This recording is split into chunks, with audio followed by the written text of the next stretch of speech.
till I drive. Oh, I don't want. Hello, welcome to Conservative Psychology, where we break down videos. Sometimes I make movie skits, but the whole purpose of the channel is to educate. There is a contagion right now where little boys are wanting to be little girls and little girls are wanting to be little boys. Now, there's a very, very small percent that are affected by gender dysphoria, but that's a whole nother video. But today, I want to break down what is called mimicry behavior. And I'm going to show you we're going to start with a video where I'm going to be reacting to this video. And this is the result of constant exposure to drag shows, constant exposure to this lifestyle. Okay, so let's get into the video and then I'll explain mimicking behavior later on. Oh, that is stunning. There's a new craze for boys. Ooh, she is gonna look fabulous. I'm sickening. I look like a woman and I love it. Drag. What? Kids are bringing out their inner divas. There's no way I'm lip syncing. There is no way. Thank you. And strutting their stuff. Catwalk? Yeah, bring it on. Wow. These pre-teen queens. Now, the first thing that I want to point out is the language that's being used in the video. There's a new craze. Okay, it is not natural for a boy to want to engage in this type of behavior. Now, before anyone says anything, let me check you real quick. I'm very familiar with the lifestyle. I understand that a queer does not mean that you're homosexual, and a drag does not mean that you have gender dysphoria or that you're trans. This is not a new concept. Back in the day, men dressed in drag.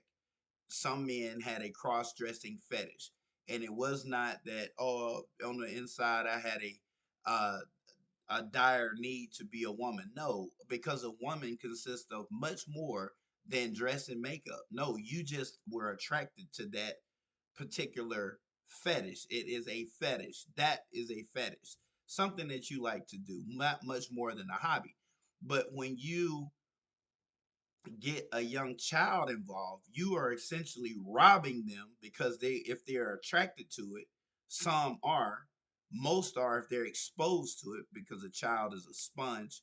But like I said, that's later in the video. Then this is the behavior that will be emitted because it's a lifestyle that they were introduced to by an adult. For example, allowing drag queens to read to your quick kids, taking them to drag shows, etc., etc. Okay?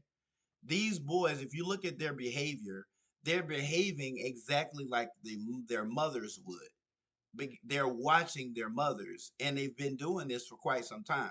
These boys are preteens. That means they're right at adolescent age, 11, 12. They're less than 13. Okay, they're less than 13,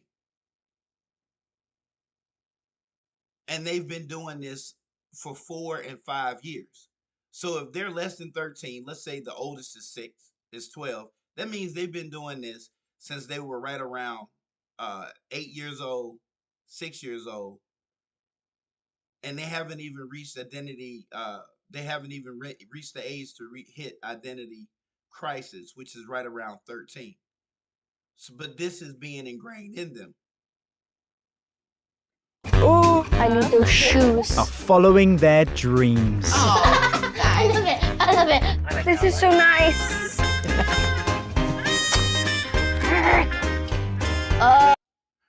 That kiss up from the mother on top of the head, that's a form of training. That is what we call a reward.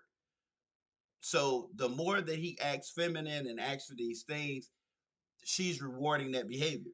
She is rewarding him constantly. And now with everything that's going on in the news, it is also being socially rewarded. It's being socially rewarded. Now, these are psychological terms. especially if anyone has any training in behavioral analysis, then you understand exactly what I'm saying, and you have no choice but to agree because you understand the science behind it. Oh my god, this can't be happening today. This is hard. It's about what is appropriate. Yeah, I know. Conversation finished. They are the kids in drag. Okay. So what you just witnessed was kids in drag, we're fabulous video.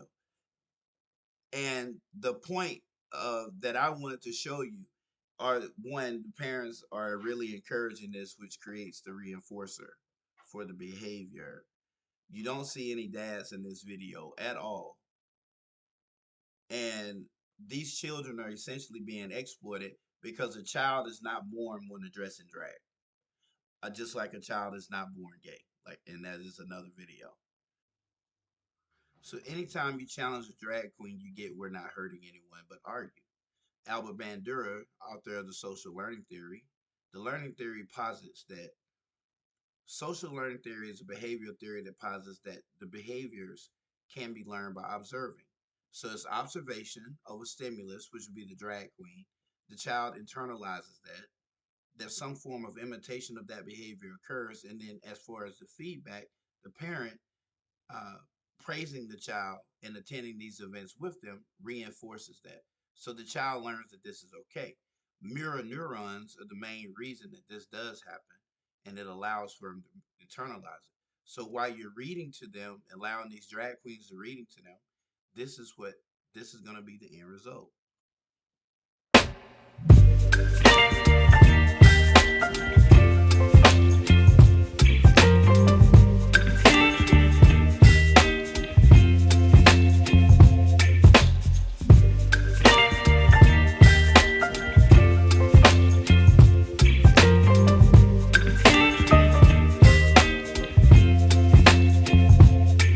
Baby,